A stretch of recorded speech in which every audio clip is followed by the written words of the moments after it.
Man Cave Club.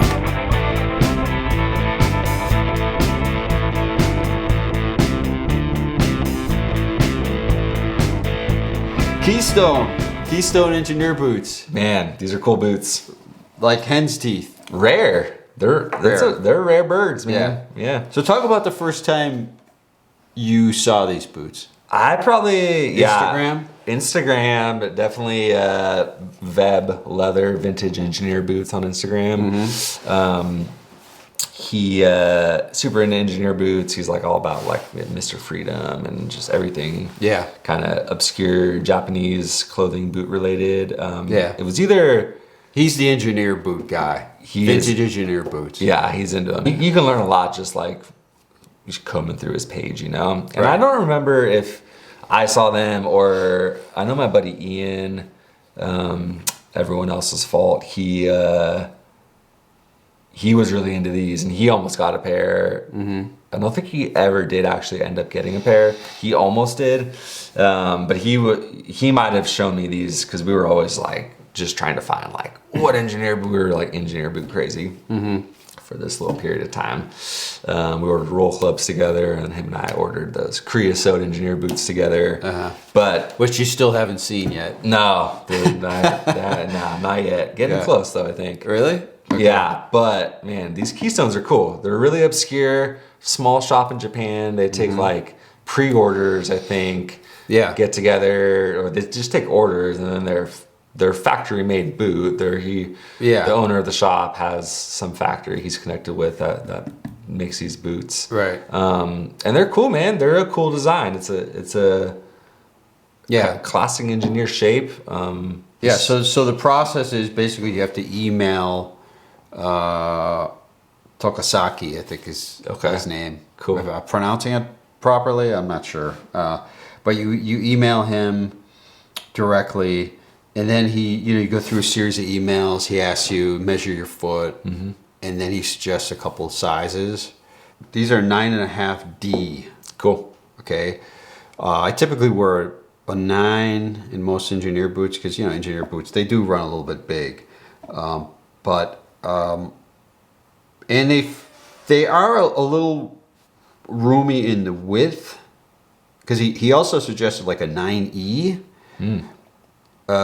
which I'm glad I didn't go with the wider boot because my foot is relatively narrow. So, but I just wear a pair of thick socks and they're fine. I mean, they feel fine. Cool. They're pretty comfortable. Probably because I have a lot of wiggle room in the toes, which is in the toe box, which is nice. Absolutely. Yeah. So if you had gone up, if these already feel roomy, if you had gone up to a wider width, they'd maybe be borderline unwearable. Yeah, I don't know. I mean, it's interesting. Obviously, as you wear the boot and as it breaks in, it does form a little bit to your foot. Lows and highs and pressure points. They do tend to fit better as time goes on. Obviously, looking at these, I haven't worn them that much. No. I think I wore them to work one evening, one time. That was the most wear I got out of them. But I'm working on them. I like them a lot. I like the last shape. Love the leather, the rough out Horween. Yeah, so we saw the little Horween stamp on the inside of that boot. So, which is cool that you got a stamp in there. That's always, I think that's just always cool to have a stamp from the tannery. And it's definitely a chrome tan leather. You can tell because that cross section is like that blue. That's one of the indicators of like the chromium tanning process is the hides turn like this like pale blue. Interesting. So anytime you see that cross section in that middle, it's blue and not just like fleshy brown. It's fully chrome tan leather, but it's nice and soft. It kind of reminds me of like Marine Field Rough Out, which is a specific leather from Horween that's like really widely used. It's a little bit darker color though, so I don't think it's that, but it's in that family. It has a really structured toe, like a pretty hard structured toe. Yeah. It's not steel toe, but it has a plastic Yeah, definitely a plastic cap inside there. Yeah. Some of them aren't quite as like stiff. Yeah. This one's like and it's a pretty good size to really Right. keep that shape of that toe box. Which I don't personally, I don't really, I know some people are sticklers about that, but they like the unstructured toe. Yeah. But I don't mind it. I like the structured toe. I like it to hold its shape. Yeah, I'm kind of indifferent. For me, it depends more on the leather. Yeah. If a leather is super soft and I think it's going to collapse weird and like around my toes, and sometimes you get like a weird like toe outline, which like I think is just like really ugly. I hate that. So so for that, like I'm like I would rather have a structured toe. Right. Or like those JK boots I have, the Bison. Is stiff enough. It's soft toe, but it's like never gonna collapse around my toes. Right. It's Right. So anyways, I digress. But yeah, I just like how these are spec'd, man. I like the natural edge. I like you got the full rubber sole. I do like sometimes how that black kind of dissects that heel stack. These have a cool, just classic corded sole. I forget what this is. Maybe a takeoff of another classic sole. Maybe again a Built Right sole. I think Red Wing has a sole that looks pretty similar to that too. Right. Like an old classic sole. And the last shape is cool, man. These things, that was one of the first things that my buddy Ian and I like really keyed in on, is the toe spring of this last. And I think you and I had both discussed, like, it looks like it has a little more toe spring in their online photos, and it actually does in real life. I think it's just kind of an angle of the camera to show the toe spring. It's not quite as sprung as I expected them to be, but it's still enough toe spring. It does remind me of a Red Wing boot a little bit. It's kind of sort of a hybrid design. It's like, you know, obviously to me it looks very Japanese, but at the same time, the toe shape and the overall structure of the boot looks like a Red Wing engineer boot, which I had a pair of Red Wing rough out engineer boots some years ago, which are similar color too. Yeah, exactly. These are maybe a little darker.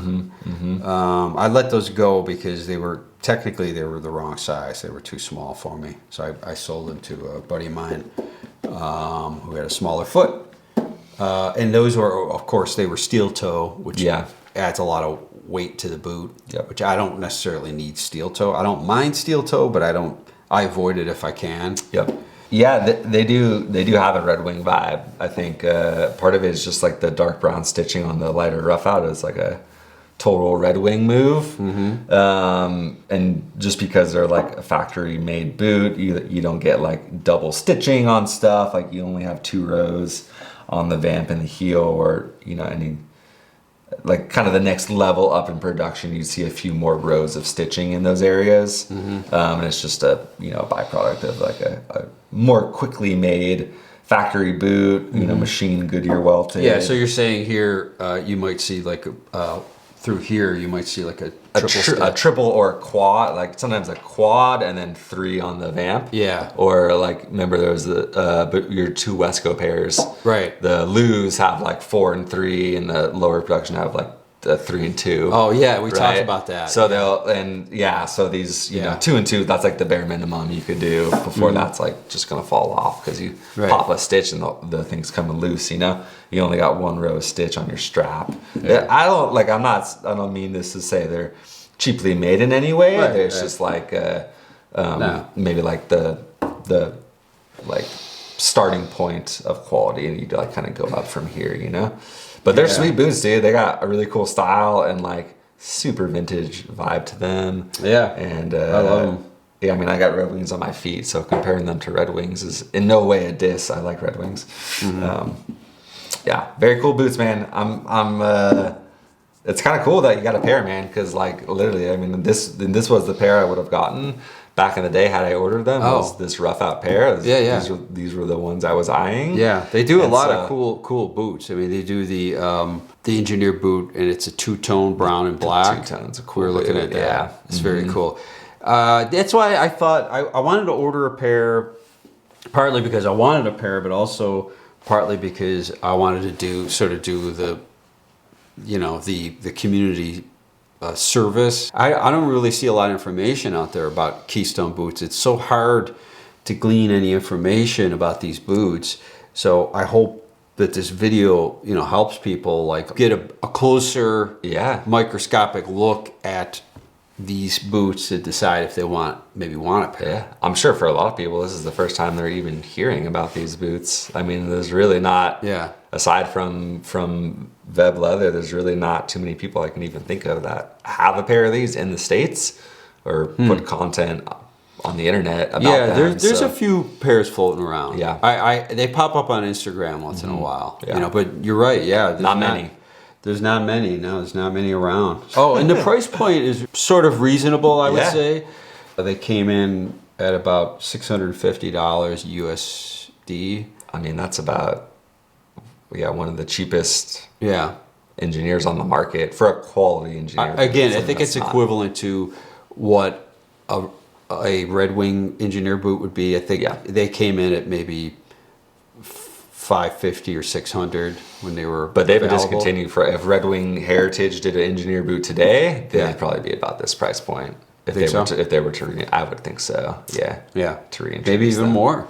Maybe even more, especially if they were, because the old Red Wings were in the work line, right? They weren't Heritage. I believe so. Yeah. So if like Heritage line did, a boot, I would imagine they'd be up there. Hopefully they do, man. I mean, I think a lot of people are waiting for that because even still, those vintage Red Wing, I'm calling them, they're not that vintage, but the older Red Wing engineer boots, people buy them up. They take that steel toe out, they rebuild them, and it's man, like from the early 2000s, late 90s, still sought after. They go for a good amount of money on eBay, man. Right. Yeah.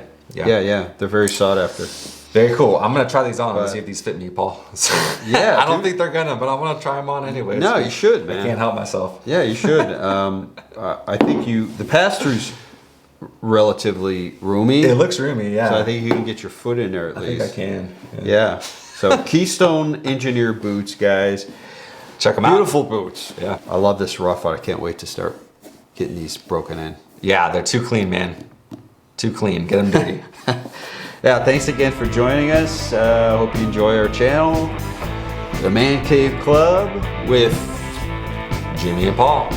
Talking about it all. Thank you for joining us in the Man Cave Club. Don't forget to like and subscribe.